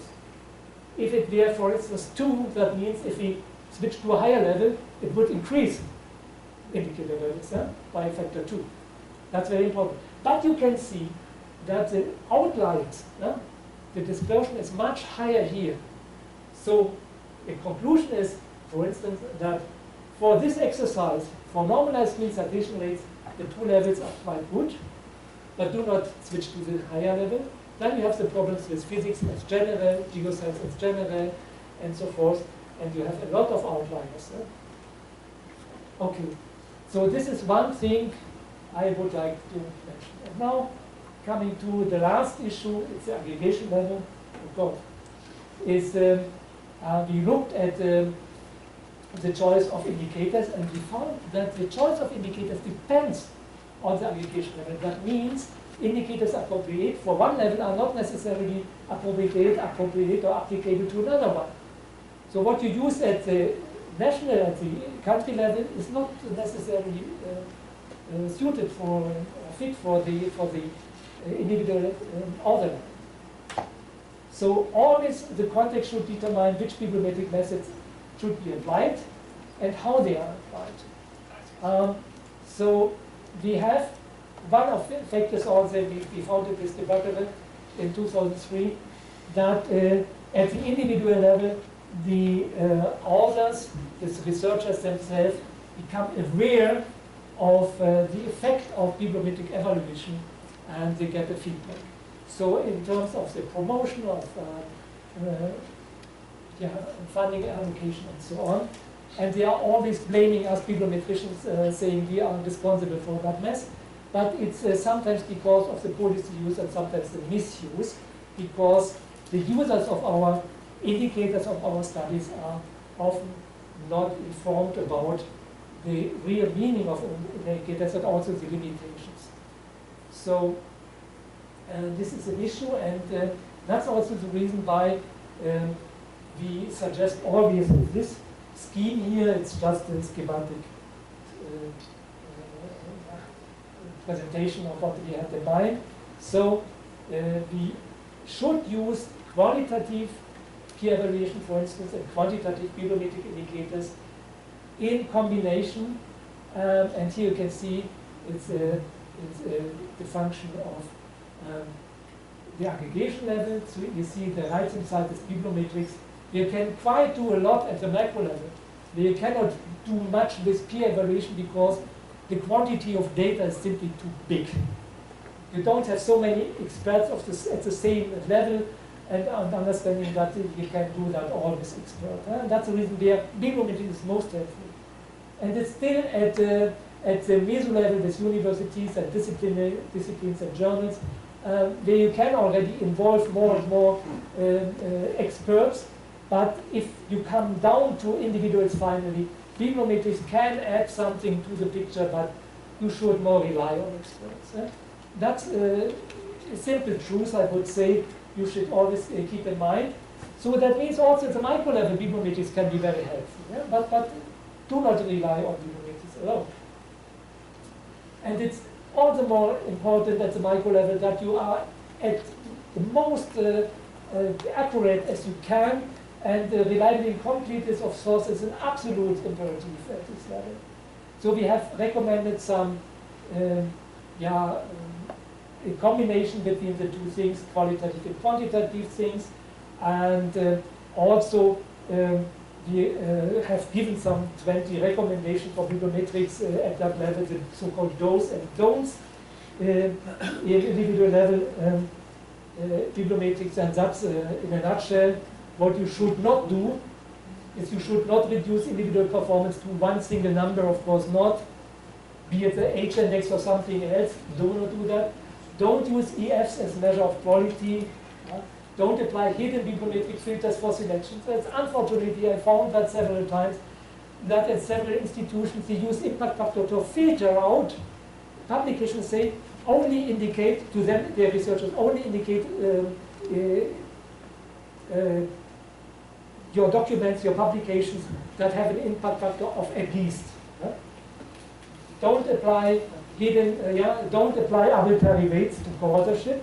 That's also something I find it in the literature where a machine-based calculation is done to weight co-authorship weights, saying the first and the corresponding author are the most important, the last one is still important, the rest is not important. And they give weights to them.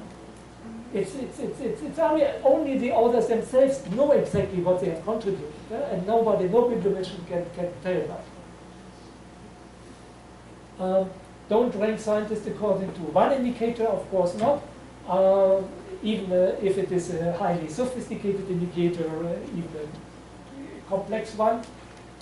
Don't merge incommensurable measures, of course not imaginary patterns and publications or something like that. Recording this funding information into one indicator.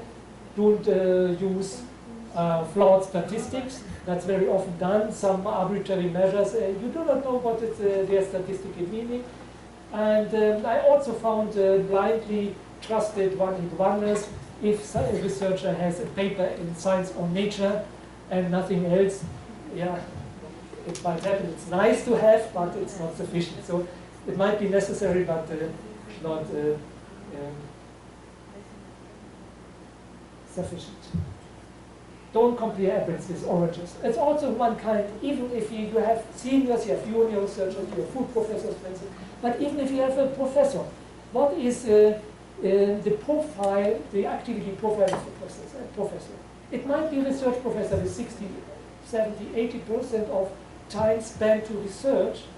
It might be a professor who is spending most of his or her time teaching, for instance, or a third mission, and just 20, 30% left on research. How to compare that? Huh? So it's very difficult. Huh? Also look at mobility and look at the seniority. Yeah? You might have a full professor at the beginning of the career, at the end of the career. It's a big difference. Huh? Don't allow deadlines and workload to compel you to drop good practices. This is what we have just discussed some hours ago. So even if I look at the European Commission or others, and I talk to them, so I provide a complex study, and they don't have time to read it and to use it all. They just take something out, because they are also subject to time pressure. Don't allow that. Once you have a profound analysis, they should use it as it is, and not only pick out some things that they need at that very moment. Okay. But on the other hand, you can also allow something at this level. Also, individual level because is statistics. You can apply statistical methods to those who have sufficiently large corpus of publications. A strong publication, of course. Analyze the collaboration profiles of researchers, very important. If I do it individually, I have published one in the Brazilian journal on that. It's very simple just to look at the strengths of collaboration with colleagues and looking at their profiles and their own profiles, and then you find out where you can be positioned in the network. And this gives a lot of information about your performance, much more than just an indicator. Always combine quantitative and qualitative methods. I mentioned that already. Use citation context analysis. It's very good to have a look not only how many citations a person has received, but only in which context. And just to tell you, in mathematics, for instance, I have some nice examples on citations that explain that the proof of a theorem was wrong. That is also a citation, a negative one, but you receive only one of this type, and it's done. It is shown, it's evident that you were wrong. If you look at social science humanities, The negative citations are part of an argumentative discussion. You can, yeah, it's discussed. You can be criticized, but you can still be right. So that makes a big difference. If you look at social sciences, if you have received 500 negative citations, that means you have done something that has an impact on your field. They are discussing your theory. Huh? But in mathematics, you will never have 500 negative citations on one theory. Okay, that's important. Look at the context. And it might happen that your papers are only cited in the introduction somewhere. Or the interesting reader might also refer to that. Huh? Or this also provides further information on the topic. That's different from a citation where your results are really used for producing new knowledge. Okay. Analyze subject profiles. This is what I mentioned already. Look at the profiles of the authors. For instance, some authors are very specialized in one topic, others have a very broad profile. And in the parts and the subjects of the topics of the profile, they have all different standards. Make an explicit choice for Leuven over typing organizers. It's always forgotten. For instance, if you need bibliometrics for instance, for an award, if it's a big award on lifetime, for instance, then you need the complete Leuven. But sometimes you need just a kind of benchmarking activity of different, your contribution to different, to the team in comparison with other teams in different institutions. Then you will have probably a time window of 3 or 5 years or something like that. That makes a difference which indicator should be chosen, because the H-index has only an effect in the first version, not in the second version. Combined bibliometrics is career analysis, are very important to look at the career, which stage of career, the mobility, all the context and environments we have worked. Clean bibliographic data carefully and use external sources. If you are not fine with the databases, use CVs, use the repositories by institutions and so on. Use the web as well. In bibliographic data, yeah. Even some don'ts are not taboo, if probably applied. Use the impact factor. At the end of the day, you have to find evaluation, then you can say, yeah, and the author is also mostly publishing in high impact journals. That's good to add to the picture, but not to take a decision on the impact factor. Or the same applies if you have two candidates and you have a decision already. It's like, okay, yeah, candidate A and B, and you would prefer to promote candidate A, then you can say, and the much higher impact factor, or the high impact factor also underpins or confirms this good picture we have of his research, but not saying I would prefer A to B because the H-index is higher. That's wrong. The second one is wrong, the first one is good. Okay. So you can use these indicators just to confirm, just to support your decision. Okay. Once again, help users to interpret and apply your results. That's very important. Don't leave the user alone with your study and your results. Please give guidelines how to use, how to interpret them, and mainly where the limitations lie and what not to do with your study. Okay. Now I come to the epilogue, unimpeded bibliometric standards. Julia is laughing. It's a Hungarian writer, and István Ökén. It's in Hungarian. It has been translated by Judith Zöllösi. That's again, you see transcription. And more 1 minute stories. 1 minute stories is typical of him. You can read all the stories in 1 minute. It fits on one page. Huh? And I use one of these. It has been published in Heavy Industry Folklore in '78. It's called Unimpeded Production Standard, and it reads like that. Hello, machine shop. Skulteti here. How much skulteti? 33, comrade. What 33 skulteti? What 33, comrade? Yes, what 33 skulteti? Why? Wasn't 33 the right answer, comrade? The right answer to what skulteti? To your question, comrade. Never mind skulteti. Just assume where you left off. So sometimes I have the impression we are dealing with the same thing. They are asking numbers of us, we are providing a number, and then people are asking, yeah, what is the question, yeah, or what? Yeah. I hope it will never be like that. But, I find that quite nice. To conclude, thank you very much.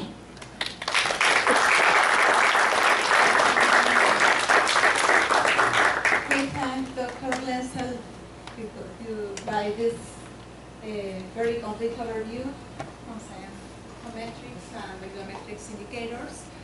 So we have some time for your doubts. Dr. Fiction. Well, thank you very much, Dr. Glänzel. It was a surprise to see the content of your presentation. You provided a whole catalog of possibilities for mistakes in this attempt to measure science. Okay. And one question would be, how many people do you think those practitioners of this approach, how many are following your decalogue there? I mean, yes, because that would be one, and the other is, how do you distinguish all these, because those problems were mostly referred to bibliography. But Scientometrics, to me and to many other people, means something completely different. Probably both things are related, but not, they are not so. So the measure of science, the measure of how new knowledge is produced, do you think it's not related to this? Given, for example, all the number of publications that have to be common because those are not valid, or the number of experiments that cannot be reproduced. And nevertheless, they are published and they are cited everywhere. So, what do you think about that? Yeah, that's right. This is not only two questions, it's quite a lot of questions formulated in one. The first thing is, how many people are following these things? Not many, I have to say, and there's a trend of rather stepping away from these things. And if I look how, because I can say as an editor and also as a colleague, I have seen many papers where I see that not the least things are beat. So just, how can I say, yeah, I can characterize most things as quick and dirty. And the problem is that as such it's bad, but it's even worse if I think and see that these results are used by decision makers. That's really a problem, and that's the reason why I do not stop propagating these things and all this thing. And nowadays, where we also use alternative sources, not bibliographic databases, which is based on peer-reviewed literature. And the broader things are not only not peer-reviewed, not reviewed at all, very often.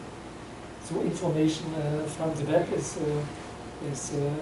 contains a lot of redundancies, which is not under control.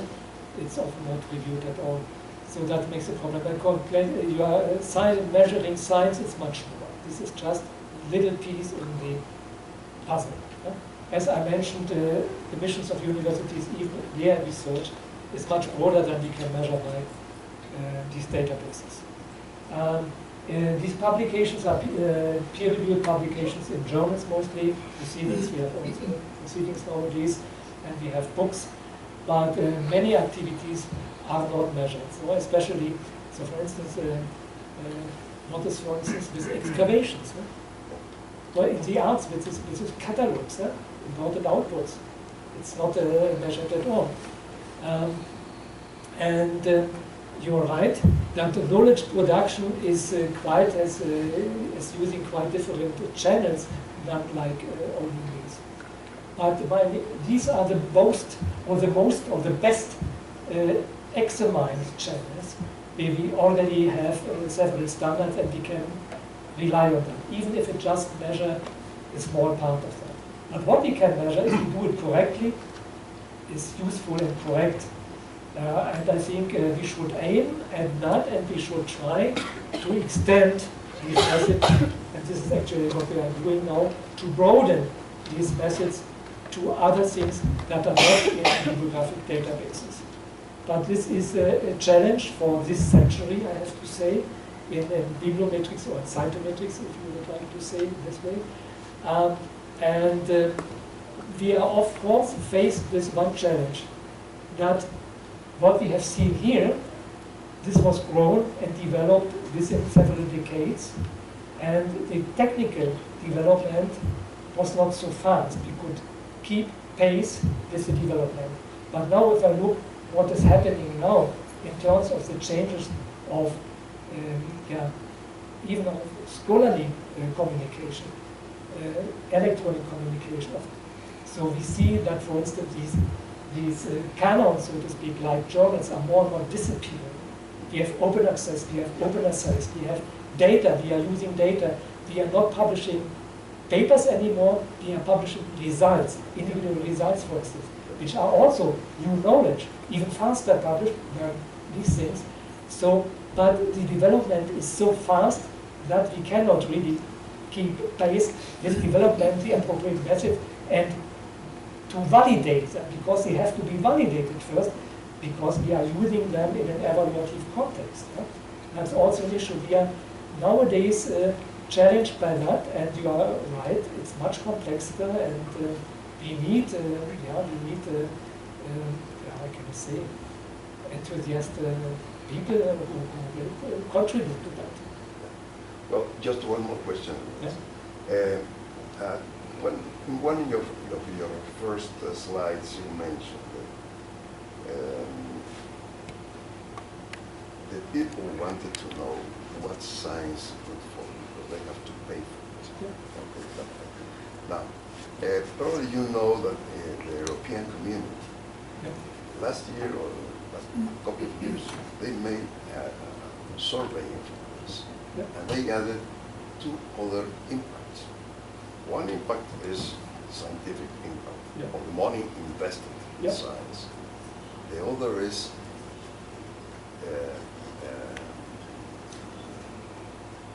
economic impact, and the third is social impact. Okay. This was offered, among others, by BSLR or BSLO. Okay, right. And well, they are requesting that it's as important as the scientific impact, the social and the economic impact of science. And who's measuring that? Yeah, that's the ongoing discussion right now. So, for instance, one component I have not referred to is, of course, because it's about impact, output, it's the impact, input. That's in terms of funding, for instance. That's also a problem that is a bit problematic to combine input in terms of funding and relating that to output. This is a question that always occurs in the European Commissions, that they have their programs and they are funding research projects, and how to relate what's the impact of the research projects, for instance, on the research output. It's very hard to measure because there's no really linearity in time, so that you can say, so I'm now applying for some project, I get the money, I do my research, I publish my results, and can measure. And I'm broadening my networks, which is also a question that's always interest. So it's much more complex, it's not so easy to answer, and at the moment I think it's also difficult, for instance, to link proposals or successful proposals to the output later on. So this is one point. The other point you mentioned is very important, and I know that's an issue right now. It's also a bit a question how we define it, because social impact, you mentioned social impact, there's also the term societal impact, which is different from social impact, because social impact is part of societal impact, and but only, again, a small part of that. Economic impact is, of course, something that is important and is in a way measurable. Social impact is much broader already, and very difficult to measure and even to how can I say, even to conceptualize. So what is social impact? Is it impact on society as such? Is it how research is received by different communities in society, for instance, and how to measure that? So I'm not sure that there is a consensus. You know that that there is a big what is called actually by PREAM, it's called Scientometrics 2.0, and it was also a set of indicators that suggested how to measure the impact on society in a broader sense. But this is something that has a different, raises different issues, namely some conceptual and also some methodological questions. The conceptual questions, of course, who are, so here we exactly know who the users are. The users are the peers, the researchers who read the articles, implement the research, publish new articles, and creating new knowledge. That's very simple. That's measured by citation. But social impact or social impact, it's much, who are the users first? It starts with downloads. For which purpose are documents, scientific documents downloaded? We don't know. We do not know who the persons are who download it. Are that teachers? Are that professors? Are that students? Are that scientists? For which purpose? So the same applies to, you know, that you have different measures like usage measures, you have capture measures, you have mention, you have citations, even order citations, policy citations. Very important to measure policy citations. Also clinical citations are very important because you miss a lot of information used in the database in the medical area because you have clinical guidelines, for instance, that are out of the system, are not measured here. So the complexity is not quite clear. I know these papers, I know all the, and there are also some fast answers already, which are not always good, I have to say. So that is a challenge for us right now. I have no better answer. So I'm also working on that. I have publications on that already. Do you have any questions? Yes, I have a, I'm sorry, one question. You alluded several times to the, social sciences issue. Working on it. And so social scientists in Mexico, probably everywhere, they love to do three things. They publish in books, they publish alone, and I was wondering if there is any effort at the international level, you know, to figure out how to judge, how to do books. Because let me just give you another example. I look for the books published by a revered Mexican institution, the College of Mexico, Colmex.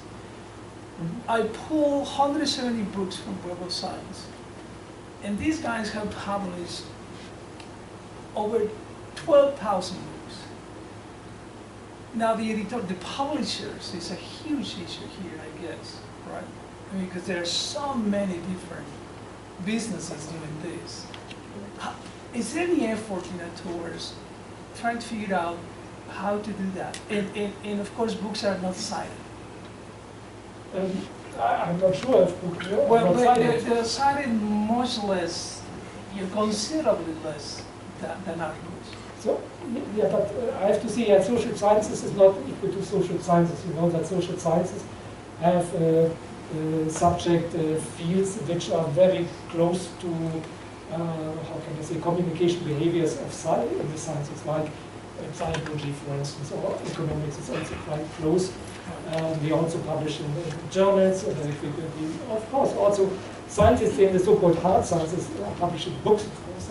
It's not so that only researchers in humanities have books. But I understand it's quite so that it's also a trend, and this has also been shown that it trends to publishing more in journals and proceedings in the social science humanities.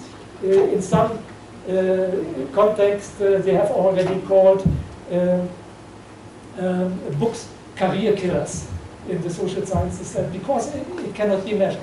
But of course, you are right. There are two things we have to keep in mind. On one hand, book is not equal to book, because in our database we have in Flanders, we only index peer-reviewed books. This is one of the criteria. We avoid to double record the same books as far as possible. So, for instance, that's the reason. What about PhD thesis, for instance? And what is a book? Sometimes it appears as a book, but it's a real book, so to speak. Now, this is one point, and this is a lot of work just to validate a peer review process in books. And there are no real scientific publishers. So, even scientific publishers are also publishing other things along with that because they want to earn their money. And besides, you cannot earn too much. And that's also the problem between the sciences and the social sciences and humanities, because social sciences and humanities use really a natural language. The books published by scientists in many social sciences and humanities, you can buy them in a bookstore. Right. An article written by a mathematician is applying a very formalized language. It cannot be understood by the society as such. It needs a mediator. That's very important. That makes it so difficult to measure these things. Right. It is so that I'm skilled in probability theory. I'm not able to understand a paper written by somebody in algebra because of the formalized language. I can read the English or the German or whatsoever language is written, but I don't understand the formalism. So this is all the point. And the social sciences is really, if I start, I can talk to the evening about that. It's also, the problem we have is the aging of literature. So in physics, in the life sciences, within 2-3 years, the results are, if you have a reception of the results by the community. In the social sciences, it takes long. In the humanities, even longer.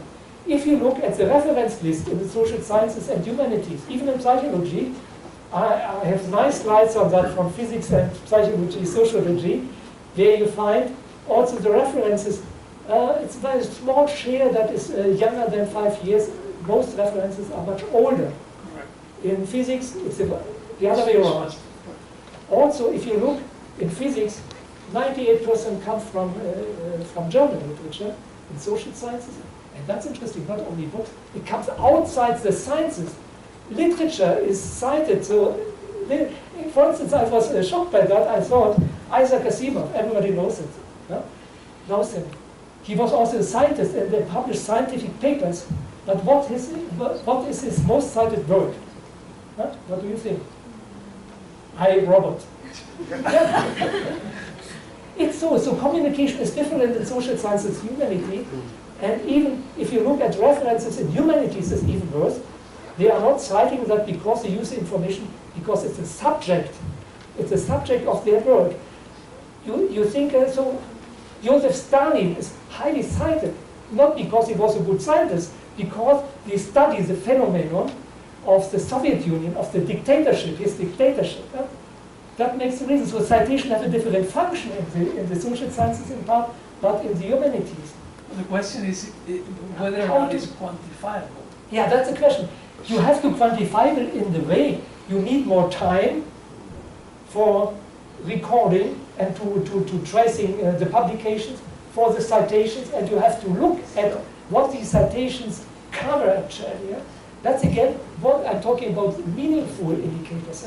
If you just look at for what citation context, that's very important here, more important than even the mathematics, for instance.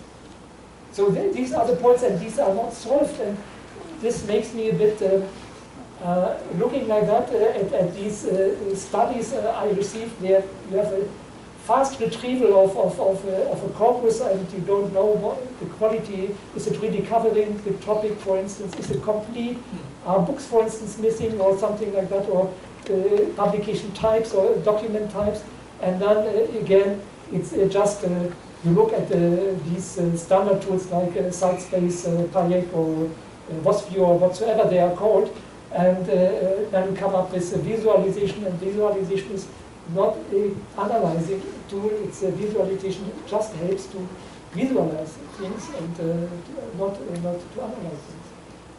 And you are right, social science humanities need much more, and that makes it difficult to yeah. And they publish in their own language. That's also different. It depends on the field. You have a foreign language. I discussed it right today and several times. Law, for instance, may be a national issue. Of course, you have European law, you have international law, which is in English, and also the journals in law. Huh? So some have been run by Obama, yeah, because when he was a PhD student at his university, by Barack Obama. Huh? So it's like that. But you have, of course, journals in law, on international law, which do work. And also within the journal, we looked at that. Not all of the papers are research papers. Many papers are law-related, but they are tackling concrete issues and will probably never be published as research papers. And yeah. These are the limitations, and we have to see what we can squeeze out of this information in terms of how we can quantify and can build robust indicators. Okay, time has finished, so I would like just to ask for Dr. Miguel Ángel Pérez to give Dr. Glänzel our acknowledgement, our official acknowledgement. Before that, I would like to mention that you just published recently an article, a paper on the book impact factor. So it's published in the Scientometrics. That's great. I'll look it up. On books, using books citation index, and we also discussed all these issues of different aging of literature, and also the problem is always it starts with addresses, because in most books the address, the affiliation is not indicated. But the book citation index is the one that Web of Science uses? Yeah, Well, right. It's a proposal. Yeah, it's a proposal, and also how to assign citations, for instance, to the individual chapters in edited books, not in other books, because here we have some problems. Also, you might have other books where each chapter has its own reference list. That means also a difference. There are many, many issues, and again, also the subject granularity. Books have mostly monographs not, but books, edited books have a larger scope than Yeah. It's a challenge. Eugenio Friccione used also another indicator for books in Spanish. So you should read his article. Okay, I will. An article edited, by the way, by Dr. Glänzel, but not for Scientometrics, but for +1. Because we wanted it to be available to every researcher. That's great. Thank you. Okay, it's already late for lunch for the European standard. So I would like to thank for your talk and your visit to the Cinvestav. Thank you. Thank you very much.